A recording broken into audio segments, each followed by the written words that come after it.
रुकिए। शाप देने से पूर्व आपने मेरे अस्वीकार करने का कारण नहीं जाना, परंतु मैं आपको बताना चाहूंगा। वर्षों पूर्व मेरे पूर्वज श्री पुरुरव से आप विवाह कर चुकी हैं। इस नाते आप मेरी माता समान हो।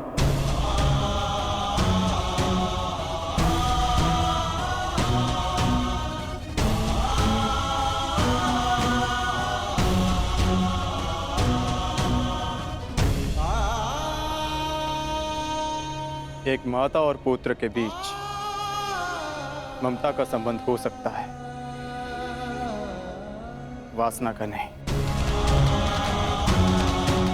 फिर भी आप मेरी माता समान हैं। यदि आपने शाप दिया तो मैं प्रसाद समझकर स्वीकार करता हूं।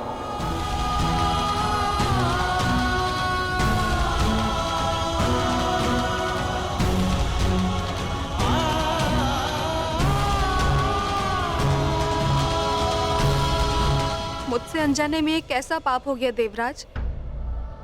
अब क्या किया जाए? श्राप को वरदान में परिवर्तित किया जा सकता है उर्वशी। मेरी इच्छा है कि तुम इस श्राप को वरदान में परिवर्तित करो।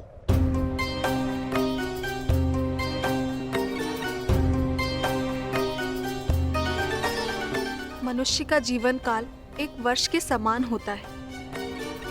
जिस प्रकार से मनुष्य जन्म लेता है, युवा होता है और वृद्ध होकर अंत को प्राप्त हो जाता है, उसी प्रकार एक वर्ष मानो एक जीवन के समान होता है।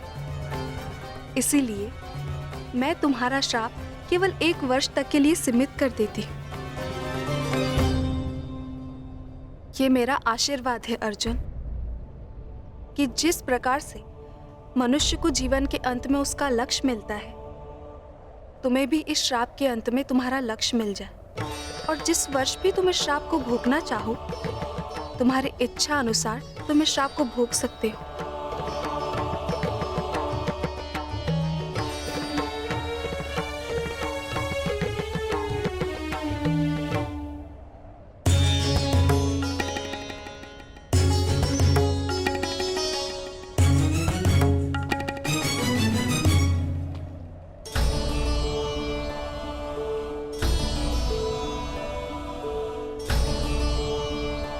विजयी भाव।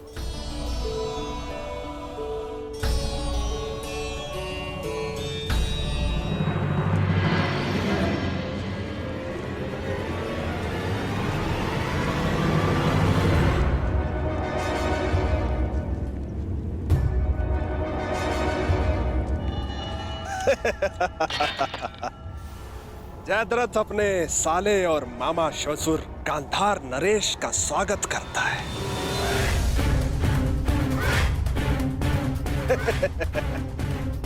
अरे जीजा जी, आप यहाँ? हाँ साले श्री, मैं बिना सूचना दिए अवश्य आए हैं जामाता श्री, परंतु बिना कारण के नहीं ना, क्योंकि इस समय मेरे दुर्योधन को आपके अर्थात उसके बहनोई से तुरंत सहायता की आवश्यकता है। ऐसी क्या सहायता की आवश्यकता पड़ गई मामा श्री? आवश्यकता है जामाता श्री, क्योंकि मेरे दुर्योधन के जीवन में सबसे बड़ा भय है पांडव, और उसका त्राण यही है कि वो सदा वन में रहे और कभी मेरे दुर्योधन को ललकारने ना आ सके। तो मैं इसमें क्या सहायता कर सकता हूँ? आप ही सहायता कर सकते हैं जामाता श्री, और कौन कर सकता है? पांडवों को अज्ञातवास में पकड़ना है। अब हमसे तो वो सावधान रहेंगे, परंतु ये सोच भी नहीं सकते कि उनको पकड़वाने का काम हम आपसे करवा रहे हैं। मेरे पास एक योजना है जिसमें मैं और तुम, हम दोनों पांडवों के समक्ष रहेंगे, उनके सामने रहेंगे, और वो लोग हमारी दृष्टि से बचने के प्रयास में आपकी ओर से असावधान रहेंगे। और ऐसे में आप पांडवों की दुर्बलता पर प्रहार करोगे, उस सूत्र पर जिसने उन्हें एक किया है।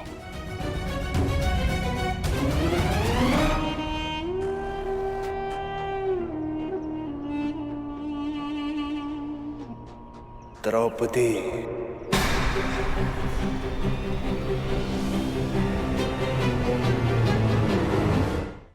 देखा, बुद्धिमान पुरुषों से वार्तालाप करना कितना सरल होता है। और भी कोई बाधा है मेरे मार्ग में? हाँ, बाधा है, परंतु हम उसे हस्तिनापुर छोड़ाए।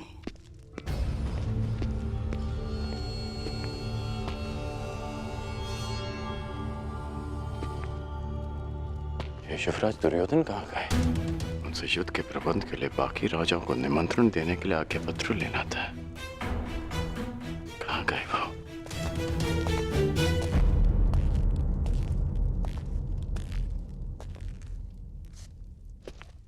सेवक, युवराज दुर्योधन कहाँ है?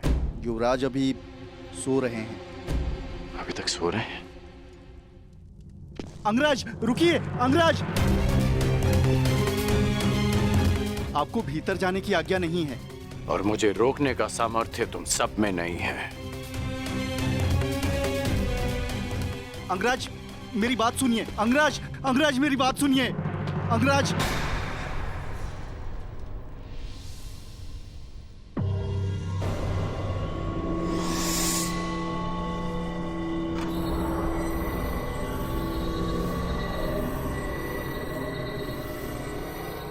कहाँ है युवराज? मैंने पूछा कहाँ है युवराज? वो सूर्योदय से पहले गांधार नरेश के साथ निकल गए। आदेश था किसी को कुछ न बताया जाए। मुझे क्षमा कर दीजिए अंगराज।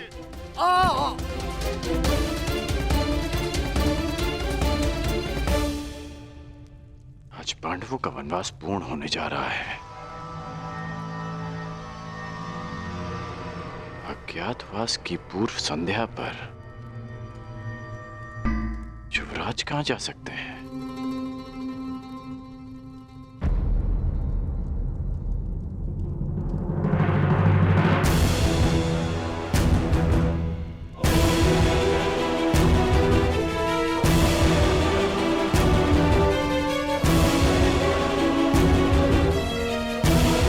गांधार नरेश, एक और छल। ध्यान रहे जामाता श्री, पांडव किसी भी परिस्थिति में अज्ञातवास में ना जाने पाए। चिंता मत करिए गांधार नरेश, पांडव सदा ही वनवासी रहेंगे। कोई भी पांडवों का त्राण नहीं कर पाएगा। कल सूर्यास्त होते ही पांडवों की आशा भी अस्त हो जाएगी। कुछ भी हो जाए, परंतु पांडवों का अज्ञातवास पूर्ण होना चाहिए, ताकि वीरों के भांति मैं पांडवों को युद्ध में हरा सकूं।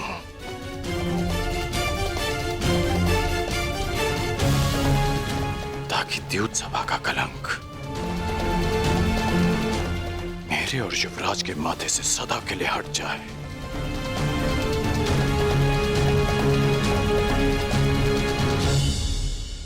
कल सूर्यास्त से पूर्व मैं पांडवों को अज्ञातवास में भेज दूंगा। अब और छल नहीं गांधार नरेश, पांडव अज्ञातवास जाएंगे,